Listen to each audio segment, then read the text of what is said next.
Hello and welcome everyone to the very first event in the Climate Action Network for International Educators, CANIE Live webinar series. Today's inaugural event was organized in partnership with the Green Program and is part one of a two-part series on understanding climate justice and international education. My name is Ine Williams, and I'll be your moderator for this event. I'm joining you from Maricopa, Arizona, and I'm currently on the Ak-Chin Reservation, the original lands of the Akmel Adam. So I'd like to honor and pay my respects to them as the traditional owners and custodians of the lands in this area. And from wherever you may be joining us today, I also extend my respects to the traditional custodians and owners of those lands. I've personally had the pleasure of working in the international education field for over 15 years, primarily at the California State University campuses, both across centralized and decentralized global office models within study abroad and the international student and scholar services. But prior to entering the global education field, I was a scientist, and I worked in the labs of global corporate biotech and biopharmaceutical industries. I just joined CANIE's team last year, and I'm very excited to be here moderating today's event, in particular because we have some great panelists. I want to remind you, this is part one of part two. So part two will take place on Tuesday, February 23rd at 9 a.m. Pacific Standard Time. There is still time to register, and we're going to make sure to pop that registration in the chat every now and then. So in case you'd like to register for part two while we're going through the event, we'll make it easy for you to do so. I do want to remind everyone that part one, even though it's a two-part series, part one is not a requirement for you to participate in part two. It's going to be helpful to have today's experience, but you don't have to have that in order to get involved. So please feel free to let your colleagues and your friends know that as well. We will have a recording of today's event available on YouTube. So if there was anyone who was not able to attend, they can get a precursor background before starting the part two event. Now, there was a few quick housekeeping things that we want to make sure that you're ready for today. You're going to be able to interact with us today via chat, and I can see a lot of you already doing that, so that's great. Thank you very much for getting involved and invigorated for today's event.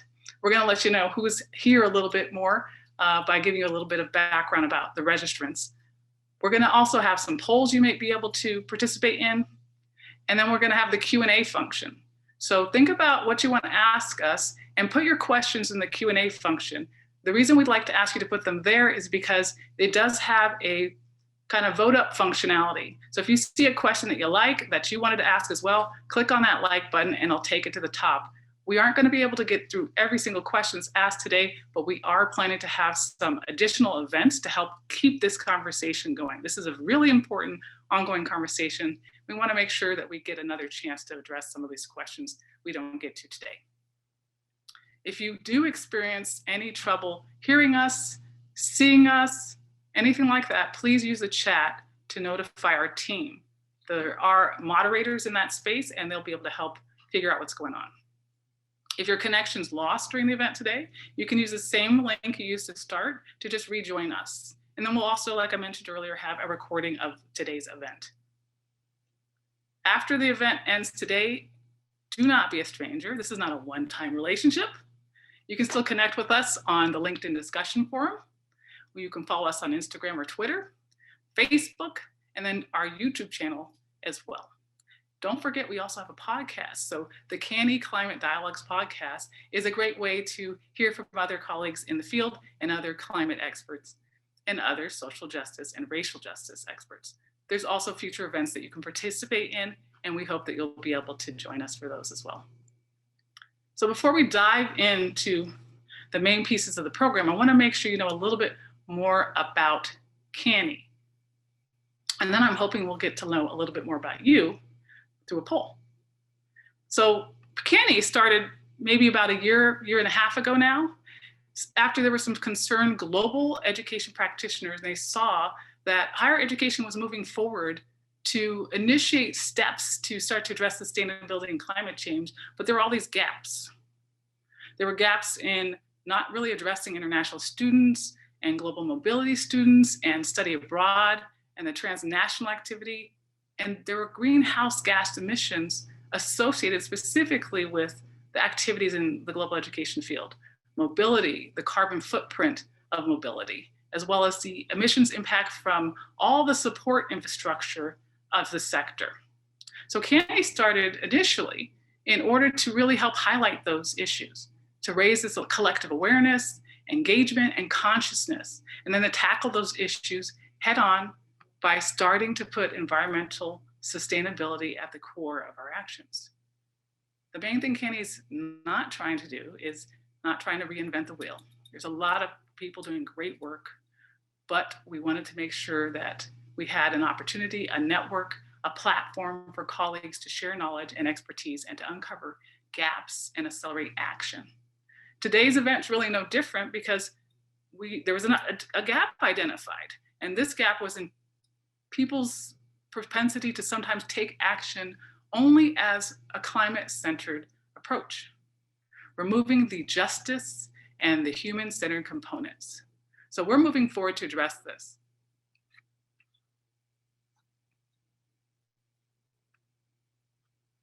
I want to point out that one of the things that I think CANIE does really well is make sure that we have access to different resources without cost. So that is a core value of CANIE, and that is one of the reasons that I decided to become involved with CANIE. And not only do I think that this is an important topic, but I also want to make sure it's something that everybody can learn about and not have to worry about not having the funding to do so. So you can learn more about CANIE on our website. We can drop the link to the website in our chat. And we can also remind you that the CANIE YouTube channel has 3 past summit events, 3 events that have already happened, and you can find some great additional insights there. So let's go ahead and see if we can initiate a poll to see a little bit more about where you are with your climate justice work. Maybe you're just getting started. Maybe you haven't gotten started at all. Go ahead and answer that poll for us. Let us know where you are. And whether you are at the beginning stages or you're an expert at this point, to some extent, if you feel confident or you just feel like you have no idea what to do, we want to hear from you.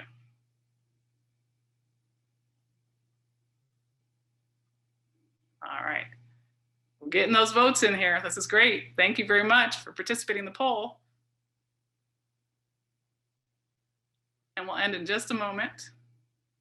And then I'll let you know a little bit more about who's here today. Okay, wow. All right, I'm gonna go ahead and end the poll. We have about 200 votes.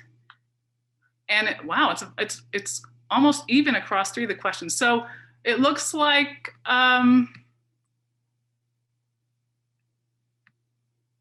there we go. A lot of you just want to get started, about 32%. It's almost even. This is amazing. So about a third of you want to get started with climate justice, but you're not really sure how to begin.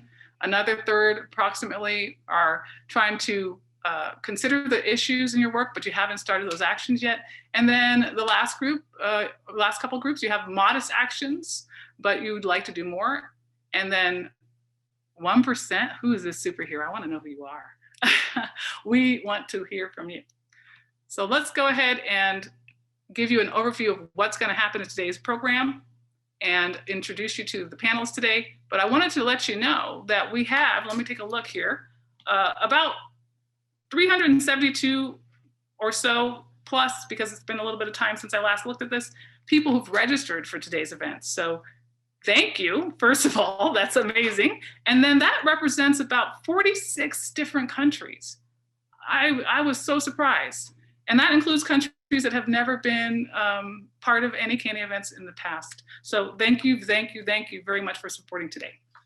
All right, so let's go ahead and get you ready to get started with what's happening. So in this ongoing series, we're gonna be looking at the intersections of international education and climate change from a variety of voices and perspectives and centered in a justice framework. That's the key. Today, we want to understand more about why justice is that framework, and imagine how that may look in the international education industry, but also what can we do? So what are those intersections and what can we do? So we've heard international educators say they feel like they don't have the knowledge, the experience, the expertise to lead the charge in addressing climate justice. So to give us all some common starting points, today we're going to be talking with 3 esteemed international educators to hear their unique perspectives, their stories, and their journeys. Starting today, we're going to introduce Andrew Gordon. Andrew is the founder and the CEO of Diversity Abroad. Andrew and the Diversity Abroad team members have been recognized as key partners and leaders in addressing diversity, equity, and inclusion in international education, and were recently in 2020 awarded with the Association of the Year Award from the Pioneer Awards. Now, as many universities initiate carbon offsetting solutions to address a lot of the international mobility impact on climate change, Diversity Abroad, that team wants to dive in and understand how is offsetting going to impact students and more. So welcome, Andrew. Melissa Lee is the founder and CEO of the GREEN Program. The GREEN Program is a partner of this event.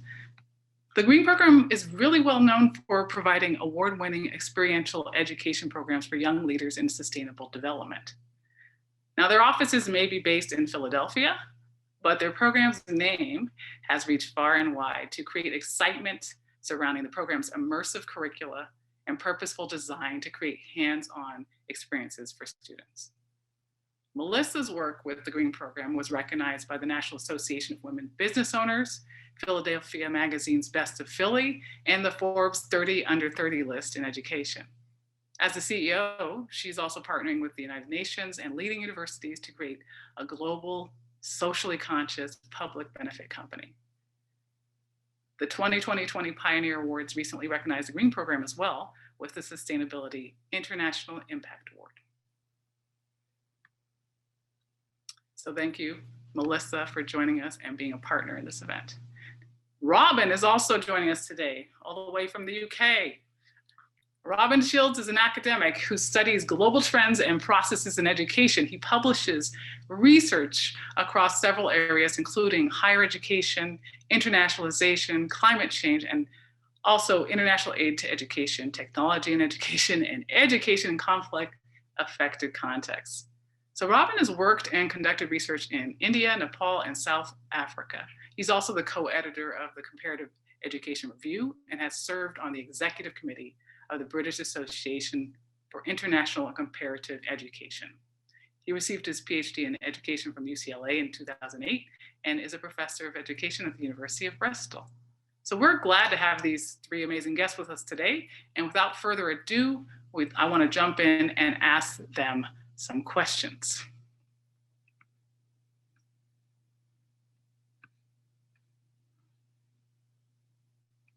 All right, let's see. I think today we're going to go ahead and start with Melissa. Melissa, one of the things I'm always curious about, because I was a scientist, is the catalyst for everything. How did something get started? So I wanted to look at what was your personal and or professional call to action? What was your catalyst to start to be involved in addressing climate change and or environmental justice issues? And in particular, how did you first connect these issues to international education? Thanks, Ine, and thanks everyone for joining us today. It's so exciting to see over 200 people in this event so far. So yeah, happy to be here and happy to be a part of this conversation. To answer your question, so for anyone involved in any type of social impact work or entrepreneurship or innovation, that personal and professional, there isn't quite the difference. So it all kind of blends together. So I'll say, if I could try to differentiate it, my story stems from being a first generation born US citizen here. My family is from Malaysia, came to the US as immigrants. But because of that, I grew up with the privilege of being able to travel, go back to Malaysia, be able to experience other cultures outside of my own, growing up in New York, New Jersey, and then now Philadelphia. And honestly, the exposure as a young kid to not only different cultures, but also the world and our environment. My first open water dive was when I was 11 years old. And that was the personal point for me when I went into the oceans off an island, a remote island off of Malaysia, and said, wow, I can't believe it's so beautiful. It's a whole different world down here. And quickly realized that so much was also at risk. And this is at 11, you know, so noticing that so much was at risk. But when you're exposed to something that's so beautiful and so fragile, no matter what age you are, I think you quickly realize how much you want to protect it at the same time. So that was personal. And then personal led to, I guess, professional when I was 19. And that's when I started the green program as a student at Rutgers University. And that was also exposure related and curiosity related. And basically, it's a story of just seeing wind turbines out when we were in Costa Rica and driving over to these wind turbines and saying, hey, we've never seen these before. Let's go check it out and see what this is all about. This was back in 2009. We drove up to the gate, we jumped the fence and walked right over to the power plant and said, hey, can we come in? We've never seen something like this before and we're so fascinated. And basically, you know, the exposure to this was more about, not that the technology existed, we knew renewable energy was a thing in 2009, but it wasn't talked about in education as much, and sustainability wasn't talked about. So the light bulb moment for us was, more people need to know about this, that it's an option, that communities are living in sustainable ways, that it is possible around the world. And what if we just bridge those worlds together to learn a little bit more and gain that exposure for more people? So that's how the green program started, personally till professionally. And that's, yeah, a little bit more of my story. Wow, thank you so much. It's really interesting to hear how people's journeys get to them where they are. Andrew, I think I would love to hear from you as well. Where are you in this journey? And, you know, what was the catalyst for getting involved with this? Yeah, thanks. First, thanks for inviting me. You know, I'll start out by saying I'm a neophyte. So climate justice has not been a dominant conversation in the work that we've done at Diversity Abroad. But when the invitation came, I was really excited to jump into it, because as I began to think more about my personal experience, the experience of those who have been close to me, it's so apparent how when you think of environmental justice, the disproportionate negative impact that that can have on communities, particularly communities that have historically been disenfranchised, communities of color, communities from lower socioeconomic backgrounds, and so on and so forth. And so I was able to see that as a whole, just in society writ large, not necessarily tied to international education. When you think about Diversity Abroad, our work as an organization, we're a global consortium. We work with colleges and universities, government agencies, nonprofit organizations, companies, all around this idea of advancing diversity, equity, inclusion, justice in and through our work as international educators. And one of the first times that I began to think specifically about climate and with respect to the work that we do with international education and through the lens of Diversity Abroad were some conversations that were happening a couple years ago when we were discussing as a field, you know, in some corners of the field, possible ways of offsetting the carbon footprint that we have through travel and so on and so forth. And one of the things that some conversation that began to come up was, well, maybe we charge education abroad students, you know, extra fees as a part of that. And for me, one of the first things that came to mind was like, okay, well, the students who historically have not been able to go, funding has been a big part of it. So now we're going to charge them more money to go. And so when you start to see how interconnected, and that's just a small example, but how interconnected conversations around climate, around justice, around diversity, equity, inclusion in our work in international education and cultural exchange are, it really piqued my interest. So again, I'm not going to profess to be an expert by any means, but really excited to share the journey that I'm on personally, as well as a journey that we're on at Diversity Abroad in pertaining to this topic. So thanks again for inviting me, Melissa, for you and the Green Project for sponsoring, and looking forward to the conversation. Thank you so much. I think it's really important for people to know it doesn't matter where you are in the journey, just that you're on it. So appreciate you highlighting the fact that it's new for you and that you're invested in getting started with this process. So Robin, I'd love to hear your voice on this as well, from the academic perspective in particular. So please, if you would tell us a little bit more about your journey and connecting the personal and the professional. Absolutely. First, I want to say thank you to everyone for being here today, to Ine, to Andrew and Melissa for speaking together, and to CANIE in partnership with the Green Program for making this possible. It's really exciting. So I think like everybody here probably, or most of us here, I've benefited greatly personally and professionally from international education, both as a student and as a teacher and as a researcher. As Melissa highlighted, there's just been so many opportunities that have been made possible through international exchange. And I'm deeply grateful for those. But actually, as these opportunities have grown over the years, I've been increasingly conscious of the environmental cost, which is mainly, but not only, from the large carbon footprint of international air travel. As many of you probably know, when you take a long-haul international flight, you're releasing more carbon into Earth's atmosphere than many citizens, particularly in the global south, will in an entire year of their lives. And this is an equity and justice issue. We're saying that our travel is, in some senses, as important as what they're doing over the course of a year in terms of its impact on Earth's atmosphere. But I found that there wasn't much attention to this in international education. As Melissa highlighted, people aren't necessarily speaking about sustainability.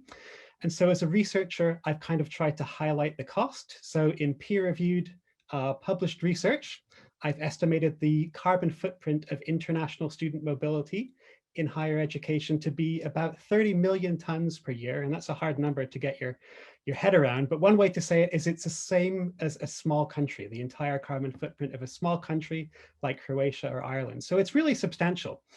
But I think, like everybody, I'm on a journey, and my journey is particularly focusing now around justice. Climate change is a justice issue.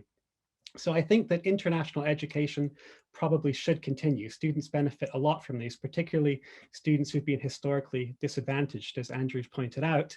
But we need to maybe end the naive approach, as I'd call it, where just more mobility is better, and look for a socially progressive approach, one that kind of challenges historical power inequalities.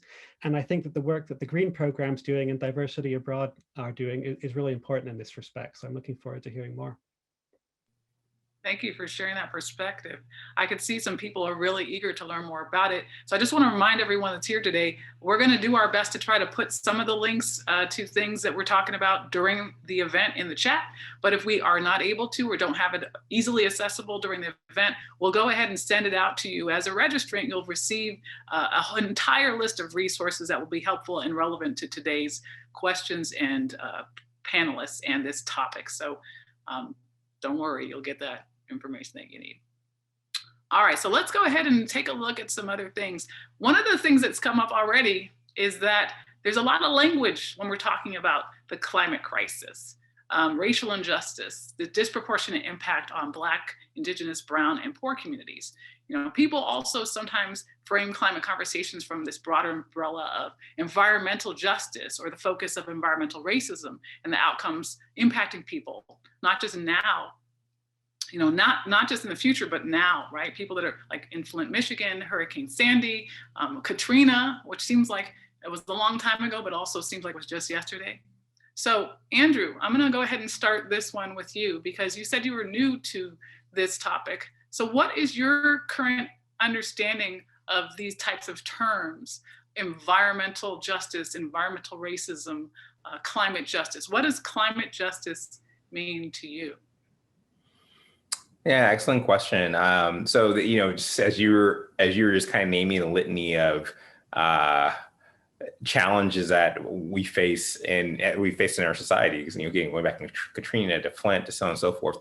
What's interesting about all of those things that you just mentioned, you think of the communities who were most impacted by that. You know, I think many of us, if we think back to the horrific images of Hurricane Katrina, we know the communities that were impacted. When we think about Flint, Michigan, and essentially poisonous water. We know that the communities are impacted. When I think about places like Richmond, California, where I have family, and that where there are refineries and people who I know who have been impacted by that. So when we look and say, okay, these things are happening from be it environmental, climate specific things, and they're negatively impacting, again, communities of color, communities that are usually poor communities. The question becomes, well, then what is our role? Or the question I ask myself through the lens of diversity, broad international education: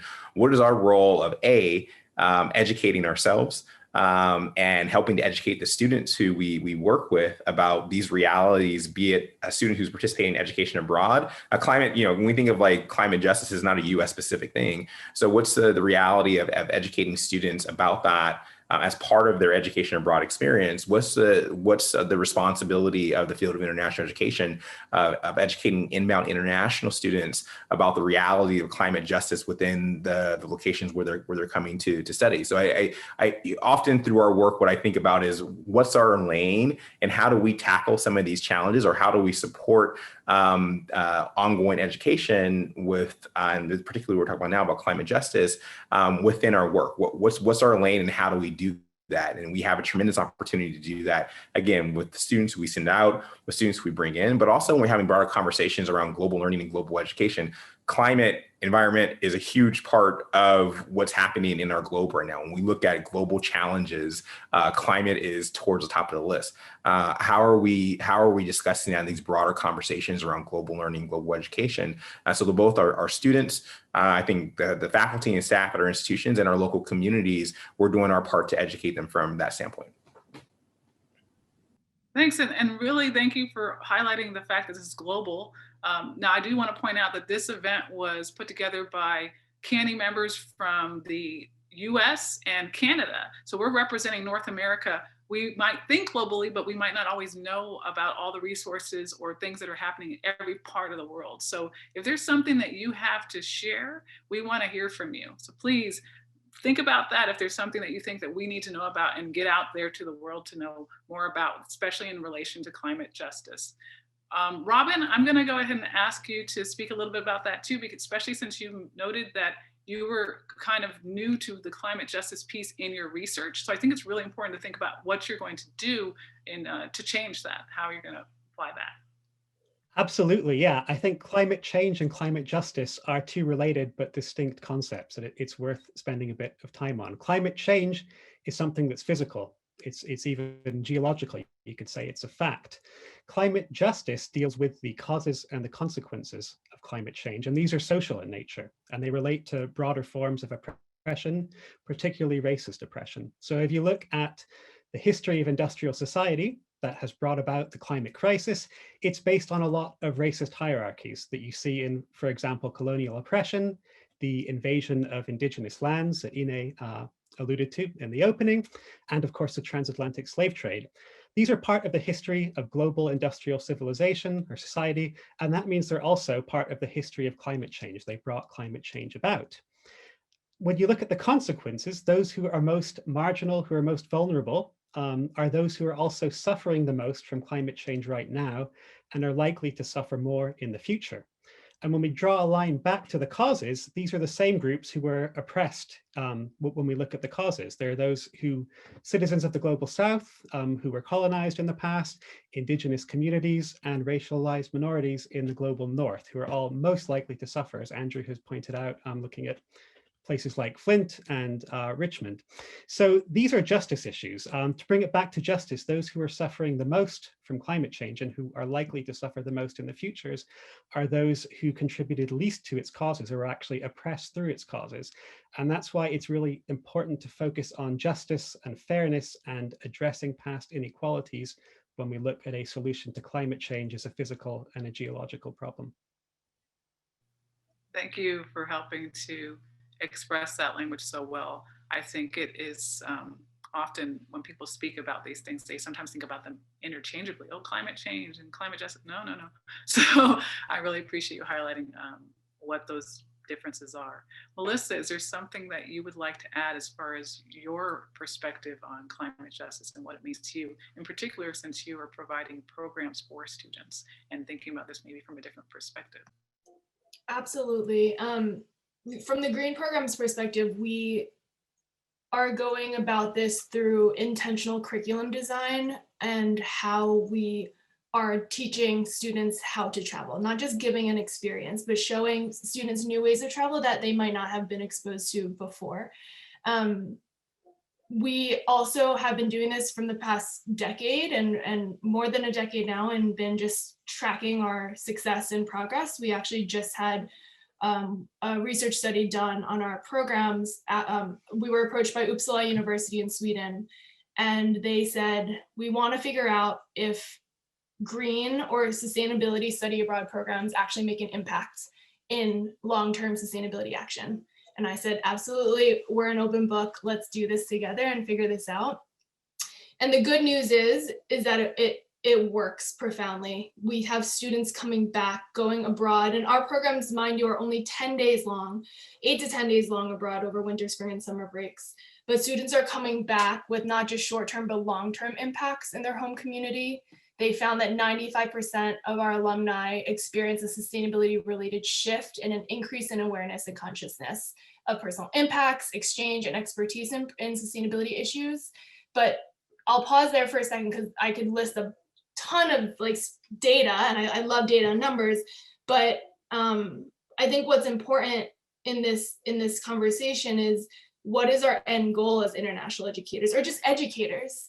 And for Green Program, a big thing and a big mission for us is not just to provide a meaningful travel experience, but to light a path of how do we help students gain the right skill sets to gain a sustainability career, put their mind to work for a sustainable workforce, and a workforce that's hiring sustainability professionals.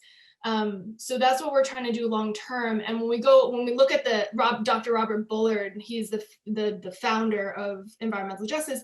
Plain and simple, environmental justice is all about everyone everywhere should have the equal right to clean air, clean water, and where they're living, working, and playing, right? So for Green Program, we always look at how do we get our students prepared, exposed to the problems first. We fully believe you need to understand the world's problems before you can even try to solve them.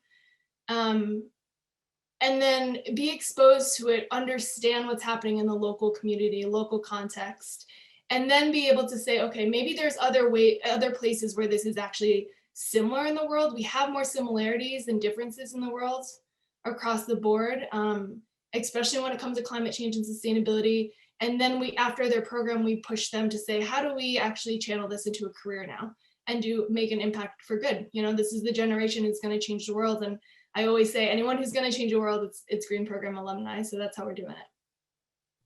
Wow. I think this parallels a lot of what, let's say, a study abroad advisor, for example, might be telling students when you go abroad, you're going to see a lot of things that are similar and different, and you need to find those parallels. And what you're doing is taking it into a very direct approach, specifically with helping people look at sustainability from their home and then partner it with what their views are of what's happening around the world, because this is a global problem, right? So yeah, and that exposure, really quick, just to say what we've seen has been students who come back from programs like this, and it could be, Green Program was the case study, but I'm saying hypothetically, any other study abroad portfolio or program, we know that students who came back from the program, the ones who changed majors, 75% of those students switched into a sustainability related degree track. At least 50% of our alumni that are employed right now are already employed in sustainability careers. So, let's think more long-term for what we're doing for our students as educators, not just, and even as international educators, not just the program. You're gonna have a great time in Spain regardless. No offense, whether you're going with your university or not, you're gonna have a great time in Spain. It's more about putting a meaningful impact and using that time and designing your curriculum so carefully to really make a big impact long term. I'm already excited to hear a bit more about other research that's going to come out of this. Career changers, the impact of all these things. So anyway, but we have a lot more questions. So let me go back to that list and see if we can speak to something I'm really curious about. And Robin, I'm going to go ahead and ask this to you. I'll start out by just pointing out a question that I saw on a graduate student syllabus for a climate justice class. It said, can we conceptualize a just transition to a low carbon society without addressing the history of colonialism, capitalism, and patriarchy? There was a lot of other great questions that got me really excited. So the question I have for you is, what do you believe can be done in our field to address this systemic and historical issue? You know, the implicit biases that influence us all and that have impacted our structure. How can we translate this into addressing environmental and climate justice issues in the international education field? How do those two things relate? What are we going to do to change this? It's a great question, a complex one. I mean, can we conceptualize a transition to a low carbon society without addressing these histories of colonialism, capitalism, and patriarchy?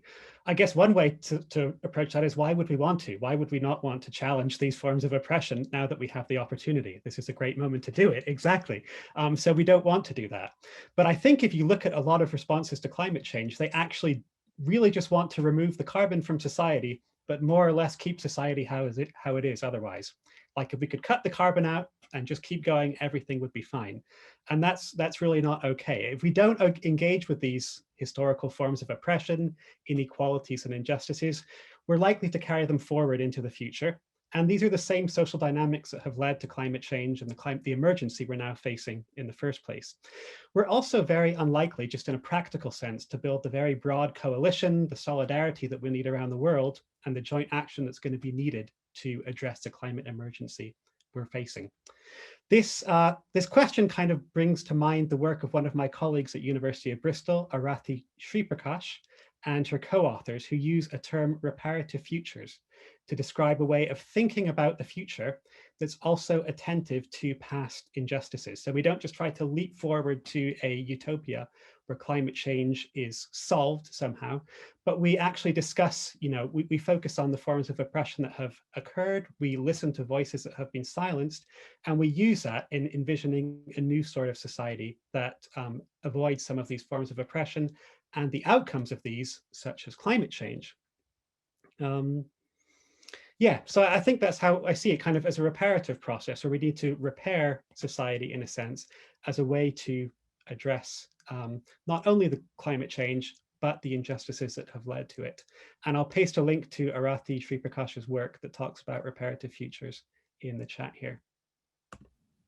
Thank you. I think I heard a quote recently from a young Black environmental activist, and she was speaking to the idea, what you were talking about, and she said something short along the lines of, if you can care about endangered species, then you should care about the endangered Black lives, right? That are being other human beings, yeah, absolutely.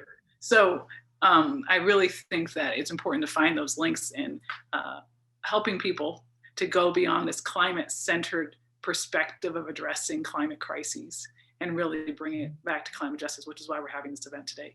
I want to point out that international education as a whole is a lot of different things, because I think someone put something in the questions. So it could be anything from study abroad, working with international students, providing support, technology that's used in international spaces.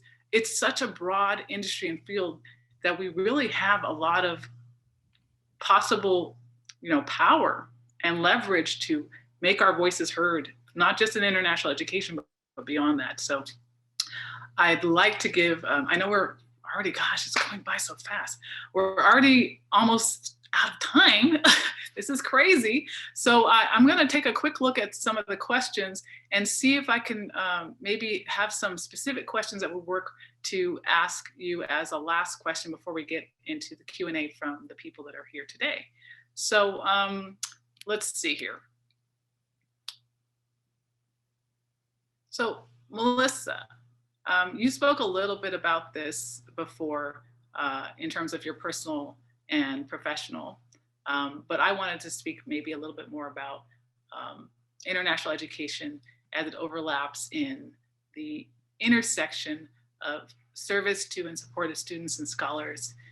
So, what are some suggestions you have? You have partners in what you do. You have global partners that may think about this differently? I know that you're working from the voice of sustainability, so they might already be aligned to some extent, but what are some suggestions that you have for ways in which faculty, staff, students, administrative policymakers, partner providers in the international education field can start to initiate or transition, climate change actions like carbon offsets and things like that to also address climate justice in their actions? What is your opinion on that? Yeah, so there's a few things right off the bat, similar to what Robin was mentioning before. If carbon offsetting isn't on your radar, I definitely would look into that. Green program does it. We've been doing it for years, but I will say it's definitely just a Band-Aid solution. Like, please don't treat carbon offsetting as just like, we're done, we're taking care of it, let's keep making things worse. So, that's like we have a whole blog and a process that we do every year, and it's all called like, we admit that we emit. And that's a part of what we're doing as an industry. So until we can be, as an industry, doing better, and that's not just international education, that's travel industry. JetBlue is the first airline to be going completely carbon neutral. They just announced that in 2020 with biofuels going into their planes too. So there's more work to be there. So just look into that carbon offsetting. The next level that I would look into is where you're operating your programs. Our most popular program is Iceland. And one of the reasons why I love, out of the many, many, many reasons to love Iceland, but one of the reasons I love operating from a emission standpoint is that Iceland is nearly 100% renewable. So any of the emissions that we're just running on the program, besides transport, at this point will be run by renewable energy. So where are we sourcing our energy? Then from there, there's levels. So basically, we look at our vendors, who are all the people at the table. At 19 years old, I knew that it was so backwards that current study or traditional study abroad programs had my white professor from university fly me to a different country to teach me about their country and their history. It did not make sense. So, why are we doing that when there's beautifully educated, brilliant people with not just the PhD, but also lived life experience through adversity, through climate change? Like, those are people that you should be bringing onto your team, right? And those are people we should be empowering. There's other levels of, Green program brings it all the way through to like where we get our food from on our programs. Is it from women and minority owned businesses? Are the hotels women and minority owned? We follow very much like a B Corp model. We always have before we even knew B Corp was a thing. So I think there's, again, going into intentional design, not just curriculum, but the logistics is really important. What that pulls us into is, what are your core principles at your international office? So when you're vetting programs, yes, there's safety. Yes, there's COVID restrictions. Yes, there's all these other things you need to check off, but why not add ESG, right? Environmental, social, and organizational governance. That's a term I think is in higher ed as well, but I know for a fact it's in corporate world, it's in investment world, and that's a level of measurement of saying, like, that's a new metric that we want to look at on how these organizations are actually running sustainable programs from a logistics point of view as well. So I think that's a framework there that I'm happy to talk to more universities about too, and I'm happy to just like go through those steps with them too. But for us, it's very much like who we bring onto our team and who we give the microphone to. As educators, we have such power to like hand the microphone to all these fancy PhD professionals that are great, and there's a time and place for that. But when you're traveling and you want to hear from real stories, research is one level that you're going to hear about in a traditional classroom setting, but to sit down and have a meal with a community leader who's lived through climate change, or in Peru to talk about, learn from your professor who is Peruvian, but also understands that 70% of the energy of Peru comes from the Andes regions in Peru. 0% of that energy goes to indigenous people in those regions as well. And it's all getting pumped back to Lima or Cusco or where everybody else is. But indigenous communities get 0 of that. So why are we using their land to do that? So those are like parallels that we're able to tie in and actually bring like real world stories and life examples. We don't have to wait for the research to come out. It's right there in front of you. So there's a lot of storytelling that we build into our curriculum and our programs as we go. So I can talk about this for days, so I'll let somebody else go. Thanks so much, Melissa. It reminds me of the first time I read Howard Zinn's People's History of the United States or something. It was just like, oh man, looking at this from a whole different perspective, different voices, all that history is changing. The whole idea that history is static is not real. It depends on who you're talking to. So I think it's very powerful, the idea that we as an international education community have the power to bring different voices to the table. I think that is one of our biggest strengths. And if we then attach action to that as well, imagine, right? So let's see. I'm gonna go ahead and just switch it to a different question because I do wanna get one last question in there maybe, and then we'll look at everyone's questions on the panel. Sorry, from the Q&A.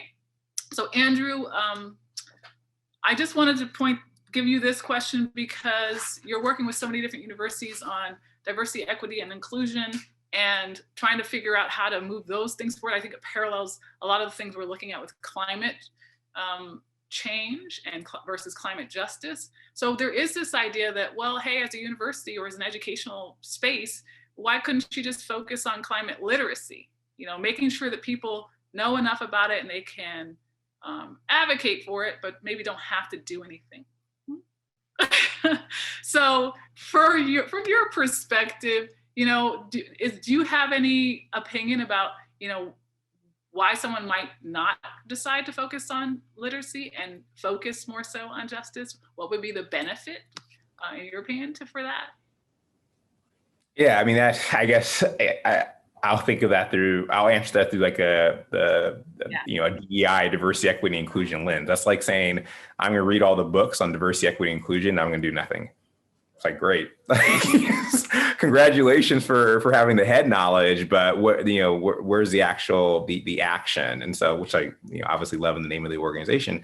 So I think the action part is critical. I mean, knowledge, preceding action, but having that knowledge and then being able to act on it, to be able to support the community, support your own community, let alone the communities that we engage within. So it is. I mean, literacy is a critical component, but it's definitely not necessary, but not sufficient by any means if we're looking to actually change what we're doing. And I think, is it a challenge? Yeah, it's a challenge. It's a challenge to the modality that we execute international education, particularly the mobility aspect of international education. But I would say, I don't know, we don't have Amazon's money maybe, but if Amazon could go carbon neutral, and Robin, you probably know this better than I do, but I would imagine and say that Amazon moves their carbon footprint is much more than probably international education's.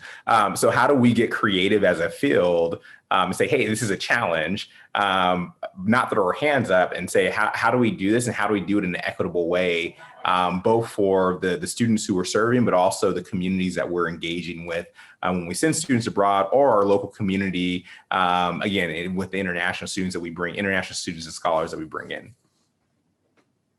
Thank you, Andrew.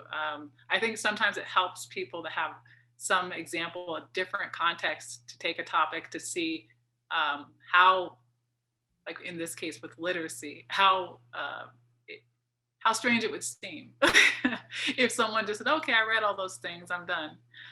But there are people who do that, even within the diversity, equity, and inclusion. So it's always good to show those parallels. Now, we are down to about the last 6 minutes of today's event. We knew that trying to do this in 60 minutes was going to be a challenge, but the time just goes by so fast. So I want to go to the Q&A and see if we can answer some of these questions here. Once again, if you have not gone into the Q&A to add your question, please do so. Even if we are not able to get to all the questions today, we are going to try to have different avenues to continue these conversations. We're also not just based in the US or in Canada, so this event is most likely going to happen again in a different region, and you'll have a chance to talk about it from another perspective with a So this is going to be an ongoing piece. So let me take a look here and see what we have in the questions. Let's see here. You know, I think this is a really pertinent question considering where we are right now. Leah Dundon has asked, how do you think COVID will impact international education around climate justice issues long-term, or will it? Considering where we are with COVID impacting everything in terms of climate justice, I think this would be a great one. Does anyone here have, anyone want to answer that question? Start with that one. Let's see here. Robin? Yeah, I can say something brief on that, which is kind of interesting. If you looked around September, there were very few commercial flights operating around the world. It was very hard to get somewhere by commercial flight, actually, if you wanted to. And you might think, okay, this is a turning point. You know, international students might stop traveling and they might not come back. But actually, a lot of universities here in the UK saw this and they chartered flights themselves. So they kind of became travel entrepreneurs or airlines, miniature airlines, and chartered flights and brought students to the UK, which kind of suggests to me this is a very durable pattern of, you could say, travel, migration. It was certainly disturbed by COVID, but I wouldn't necessarily expect that COVID changes everything in this respect, because I see a lot of stability and durability to patterns of international study, even during the pandemic. So I would like to add something as well here. I have an interesting story with our Nepal program specifically. And it's more so on the perspective of what role do our programs and our students play while we are abroad into more vulnerable communities, which can be brought back home as well. So in Nepal, our course there is focused on microgrids and rural development. A part of that 10-day course is students going from learning, designing, and actually installing solar microgrids into rural communities in Nepal. And a big, conversation that I have with our partners is not just about the travel restrictions, because even if it's safe for us to travel and the borders are open, the question is, should we? Like, what is the right thing that we should be doing there? Because we're working with local indigenous communities that don't have access to healthcare. Meanwhile, it is a logistical nightmare still for our students to get it, but we still would get it, right? Like we know that our students would we would make sure to take care of them and do that. But there's an ethical piece there now about, do we still do it, even if we can open the doors for it? Don't get me wrong, we're optimistic for travel and like we will be traveling. We have travel plans set. But it's more about, again, changing the design then of the program. How do we not put other communities in vulnerable positions, our local staff in vulnerable conditions, even if we think that our students will be okay? So I think that's important to note as a responsibility for international educators, not just to like shove, students through the gates the second we can. Everyone's going to be eager to do it. The UN Tourism Board knows that our students are going to be the first ones out in the world traveling again once borders are open. So things to consider. Yeah, I'll just say something very quick, because I know we're at time on this topic. One of the areas that I find a little bit concerning is that with COVID, there's been this huge shift to virtual programming, which has been excellent. But I think there are those that are conflating virtual programs and more students having access to those with equity and inclusion. The fact that more students have access to virtual programs does not mean that this is a way toward, this is the panacea to diversity, equity, inclusion in the field of international education and cultural exchange. It's a tool, absolutely, but is by no means kind of a silver bullet. So I think that's one of the things that we'll have to see going forward is how do we leverage virtual programs to expand global learning, but not use them to create further disparity between kind of the haves and have-nots with students. Thank you very much. That is a great point. I'm very glad that you brought that up, because I do find that sometimes when we create solutions, we aren't necessarily asking people, is it really a solution? So, thanks for bringing that to the table. Now, it is exactly 11 o'clock by my computer. So that means we are out of time. So I do want to make sure that we go ahead and just wrap this up. And I'll give you a chance to learn more about some opportunities to take your questions to another forum in the future. I really apologize to everyone that wrote all these great questions. If you're in here right now still and you have not typed a question, or you haven't liked a question that you think is really important, please do that. If you can help us know what kinds of questions you have while you're still in here and which ones you really respond to, that will help us take these on to another platform in the future. So I just want to end today by thanking everyone who took 60 minutes out of your life today to come here and start thinking about this conversation, or continuing this conversation, or getting a little bit of additional knowledge to take on and share with your friends and colleagues, and to listen to our 3 wonderful panelists that came here today to bring their stories, their perspective, their journeys. I do want to let you know there were some wonderful behind the scenes folks who made today possible. The CANIE team and the Green Program team. So Adrian Fusek and Eddie West from San Diego State University are behind the scenes. We have Elsa Lamont, who is one of the CANIE co-founders, and she's helping out on today at some god-awful early morning time in Australia. We have Megan Swanek from the Green Program as a chat moderator.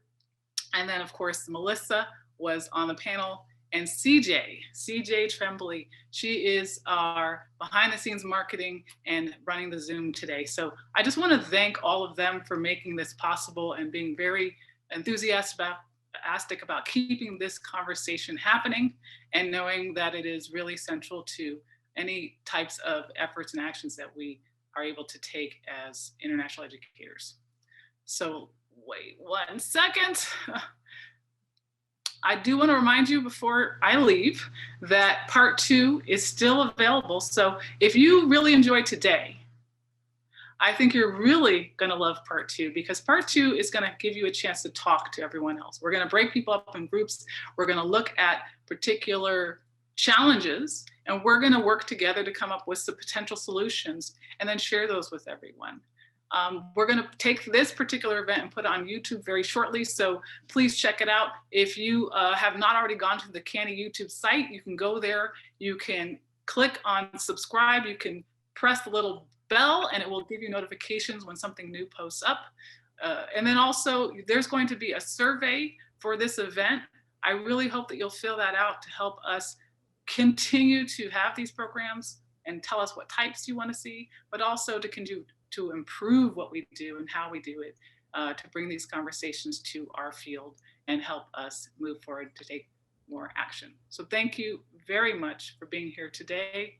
I hope that we'll see you in the future, and have an excellent week, and enjoy Black History Month, at least in the United States and Canada. Enjoy Black History Month, and we will see you at the next event. Thank you very much, everybody. Andrew, Melissa, Robin, thank you. I'll talk to you soon. Thanks, Ine, for leading the conversation too. It's been really great. Yeah, thanks, Ine. Thanks for the invitation. Thank you, Andrew and Robin, for joining us. That was awesome. All right, everyone, don't be a stranger. Visit us on social media platforms. Check out the part 2, sign up today, and we will see you again soon. Bye, everyone.